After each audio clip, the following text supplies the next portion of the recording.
আজকে আমি তোমাদের সঙ্গে শেয়ার করব আমি ঠাকুরের এই রূপোর গয়নাগুলো কী করে পরিষ্কার করি। দেখো, হার, দুধবালা, বাঁশি সব নিয়ে নিয়েছি, আর তার সঙ্গে আমি পরিষ্কার করে নেব শাঁখা আর আমারও পায়ের রূপোর নুপুর। এবার আমার জিনিসের সাথে তো ঠাকুরের জিনিস মেশাবো না, সেই জন্য আমি দুটো বাটিতে প্রথমে একটু নর্মাল জল নিয়েছি, তারপর গরম জল দেবো, আর সঙ্গে নেবো এই আধখানা লেবুর রস, আর দেবো বেকিং পাউডার আর একটু ডিটারজেন্ট। এই দিয়েই আমি পরিষ্কার করি। এরপর আমি দুটো বাটিতেই কিছুটা করে গরম জল নিয়ে নিচ্ছি।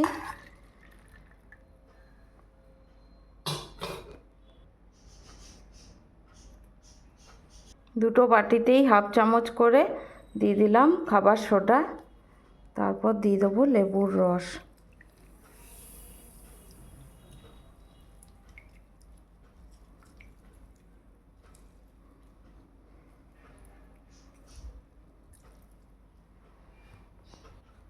এরপর দিয়ে দেবো ডিটারজেন্ট পাউডার। আর আমি নিয়ে নিয়েছি দুটো ব্রাশ। এই ব্রাশটা নতুন ব্রাশ, এটা আমি ঠাকুরের জিনিসই পরিষ্কার করি। আর এটা আমাদের ব্যবহারের পর যে পুরনো ব্রাশ, সেটা দিয়ে আমি শাঁখা, পায়ের নুপুর এগুলো পরিষ্কার করি।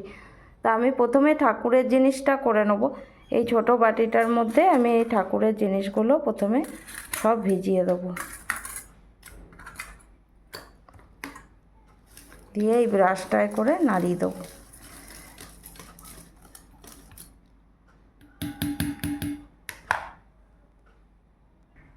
জলটা যাতে না ঠান্ডা হয়ে যায়, তাই আমি প্লেটটা ঢাকা দিয়ে দূরে সরিয়ে দেবো। এরপর আমারটা করব। এরপর শাঁখাটা দিয়ে দিলাম, আর তারপর আমি দেখাই আমার নুপুরটা কতটা কালো হয়েছে। এই দেখো, পায়ের নুপুরটা কতটা কালো হয়ে গেছে। এটাও এই জলের মধ্যে দিয়ে দিলাম। এবার এটাকে একটু ব্রাশে করে গুলে নেবো জলটা। পুরো 1 ঘন্টা আমি এটা ঢাকা দিয়ে রেখে দেবো।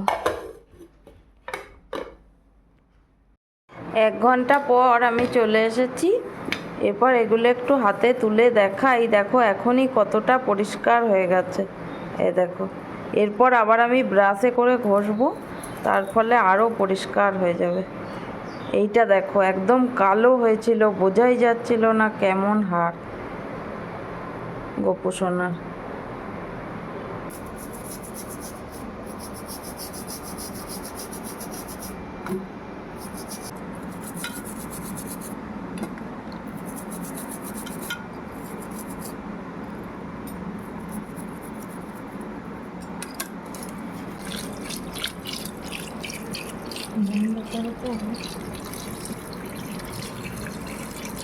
এরপর এগুলো আমি ভালো জলে ধুয়ে নিচ্ছি, তারপর মুছে তোমাদেরকে দেখাচ্ছি কতটা ঝকঝকে হয়েছে।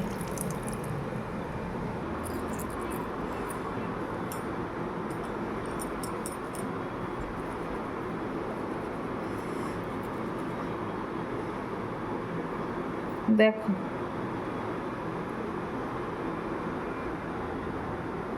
দেখো গোপু সোনার হার। এখানটায় রেখে দেখাই, তাহলে ভালো করে বুঝতে পারবে। এই যে দুধবালাগুলো একদম চেনাই যাচ্ছিল না, কেমন ডিজাইন কিছু বোঝাই যাচ্ছিল না।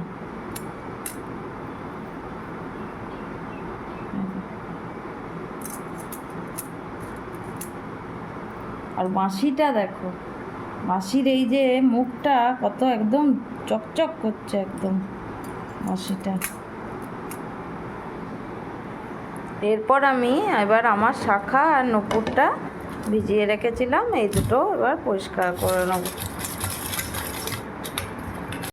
প্রথমে আমি শাঁখাগুলোকে পরিষ্কার করে নিচ্ছি। আর শাঁখার এই যে খাঁজগুলো থাকে, এগুলো ব্রাশে করে এরকম করে পরিষ্কার করলেই এগুলো সঙ্গে সঙ্গে পরিষ্কার হয়ে যাবে, খুব একটা বেশি ঘষারও প্রয়োজন নেই।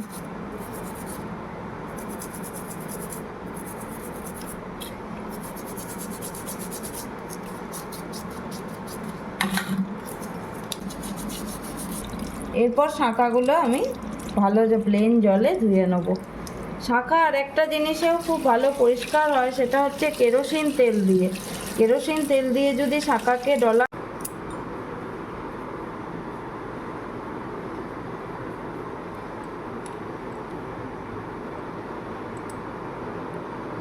দেখো গ্লেজটা শুধু দেখো একবার। লেবুর রস, বেকিং পাউডার আর ডিটারজেন্ট পড়েছে, সঙ্গে গরম জল, একদম নতুনের মতো ঝকঝক করছে একেবারে। এরপর আমি নুপুরগুলোকে সবার শেষে পরিষ্কার করে নেব। প্রথমে নুপুরের সোজা দিকটা ঘষে নেব, তারপর উল্টো দিকটা।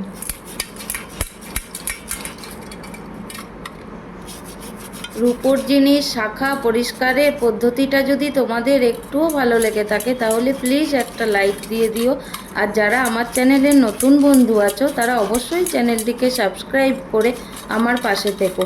আর বেল আইকনটা অবশ্যই ক্লিক করে দিও, যাতে নতুন নতুন ভিডিও আসলে সবার প্রথম নোটিফিকেশান তোমাদের কাছে পৌঁছে যায়। দেখো আমি এভাবে ভালো করে নুপুরটাকে ঘষে নিলাম, এরপর ধুয়ে নেবো। আর ধোয়ার পর দেখবে কেমন চকচকে হয়ে গেল। প্রথমে তো তোমাদের দেখিয়েইছিলাম কতটা কালো হয়েছিল, একদম ঝকঝকে হয়ে গেছে।